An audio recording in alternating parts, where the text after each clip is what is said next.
Assalamualaikum warahmatullahi wabarakatuh. Perkenalkan, kami dari kelompok 9 Pendidikan Kimia kelas A mata kuliah Seminar Agama yang diampu oleh Bapak Iwan Ridwan SPDI MPDI. Nah, kelompok 9 ini akan menjelaskan tentang status hukum dan administrasi wakaf. Kelompok 9 beranggotakan saya sendiri, Safira Jupitasari, kemudian ada Islania, dan ada Alifah Siti Asyam Nur Fatihah. Yuk langsung ke materi pertama. Baik, langsung saja ke materi yang pertama, yaitu ada status hukum wakaf. Status hukum wakaf ini mengalami perbedaan karena adanya berbagai mazhab dalam fikih Islam. Perbedaan mazhab ini menimbulkan polemik yang ada dalam status hukum wakaf ini, di mana apakah tindakan wakif ini bersifat mengikat dan tidak dapat dibatalkan, atau justru sebaliknya dapat dibatalkan dan bersifat hanya sementara. Perbedaan pendapat ini berasal dari pendapat-pendapat dari beberapa mazhab yang ada dalam Islam. Yang pertama itu ada mazhab Hanafi, ada mazhab Maliki, mazhab Syafi'i, dan ada mazhab Hambali. Nah, pendapat yang pertama ada dari mazhab Hanafi, di mana menurut mazhab Hanafi ini harta yang diwakafkan masih berada pada milik wakif dan dapat ditarik kembali oleh wakif tersebut, di mana harta ini tuh hanya manfaatnya saja yang diitukan kepada tujuan wakaf. Nah, kecuali yang pertama itu ada wakaf masjid, yang kedua ada wakaf yang disahkan menurut keputusan peradilan, dan yang ketiga itu ada wakaf wasiat. Pendapat yang kedua itu ada dari mazhab Maliki, di mana menurut mazhab Maliki ini bahwa harta yang sudah diwakafkan itu masih menjadi milik wakif, akan tetapi tidak boleh dilakukannya tasarruf, tidak boleh menjual, tidak boleh menghibahkan atau mewariskan harta wakaf tersebut selama dalam jangka waktu yang masih diwakafkan. Dalam artian menurut mazhab ini itu harta wakaf itu boleh dilakukan dalam jangka waktu tertentu atau boleh seperti dikontrak seperti itu.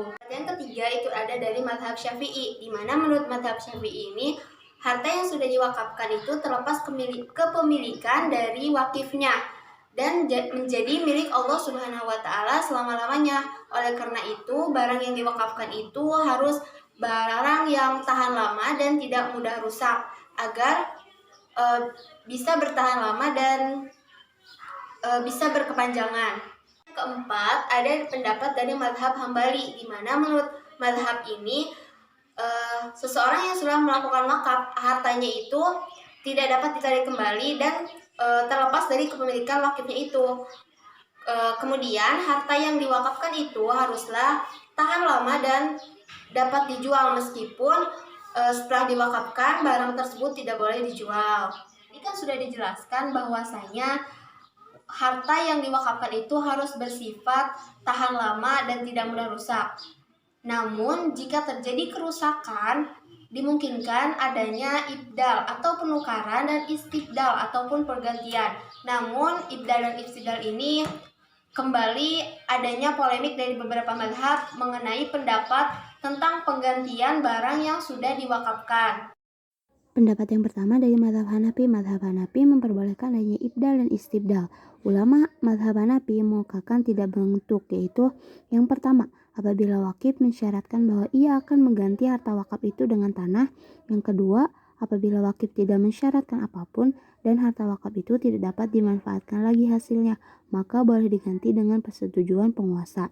Dan yang ketiga, apabila penggantian tidak disyaratkan wakif dan pada dasarnya memberi manfaat dan wakif menggantinya dengan yang lebih baik, maka pergantian itu sah. Namun, jika harta wakaf berupa benda tidak bergerak dan bukan masjid, pihak penguasa bisa menggantinya tanpa disyaratkan oleh sang wakif, tetapi dengan beberapa syarat juga. Yang pertama, harta wakaf tidak bermanfaat lagi, kemudian tidak ada hasil dari harta wakaf itu yang dapat digunakan untuk memelihara harta wakaf tersebut. Yang ketiga, yang menggantinya adalah penguasa yang ahli dan bijaksana, kemudian penggantinya berupa benda tidak bergerak lagi, dan harta wakaf tidak dijual penguasa ke orang yang tidak diterima kesaksiannya. Nah, pendapat yang kedua ada dari mazhab Maliki. Mazhab Maliki memperbolehkan penggantian wakaf yang bergerak, tetapi melarang penggantian barang wakaf tidak bergerak, kecuali dalam keadaan darurat. Pendapat yang ketiga ada dari mazhab Syafi'i. Mazhab Syafi'i memperbolehkan penggantian barang wakaf yang bergerak, tetapi melarang penggantian barang wakaf tidak bergerak, kecuali dalam keadaan darurat. Pendapat yang keempat ada dari mazhab Hanafi. Mazhab Hanafi memperbolehkan penggantian wakaf yang bergerak, tetapi melarang penggantian barang wakaf tidak bergerak, kecuali dalam keadaan darurat. Mazhab Maliki juga mengeluarkan beberapa ketentuan. Yang pertama, apabila harta wakaf berupa masjid tidak boleh dijual. Yang kedua, apabila harta tidak bergerak boleh dijual dengan syarat dibelikan lagi sesuai kebutuhan. Dan yang ketiga, dalam bentuk benda lain atau hewan apabila manfaatnya sudah tidak ada lagi, boleh dijual dan hasilnya dibelikan barang sejenis. Pendapat yang ketiga dari mazhab Syafi'i. Mazhab Syafi'i melarang istibdal dalam wakaf karena menurut mazhab ini disinyalir dapat mengakibatkan terjadinya penyalahgunaan barang wakaf. Apabila barang wakaf berupa masjid dan masjid tersebut mengalami kerusakan, maka sang penguasa harus memperbaikinya. Syafi'iyah melarang penjualan barang wakaf selama masih mendatangkan hasil, walaupun hasil yang dihasilkan itu sangat sedikit, dan meskipun pengadilan memperbolehkan penjualan wakaf tersebut. Yang terakhir dari mazhab Hambali.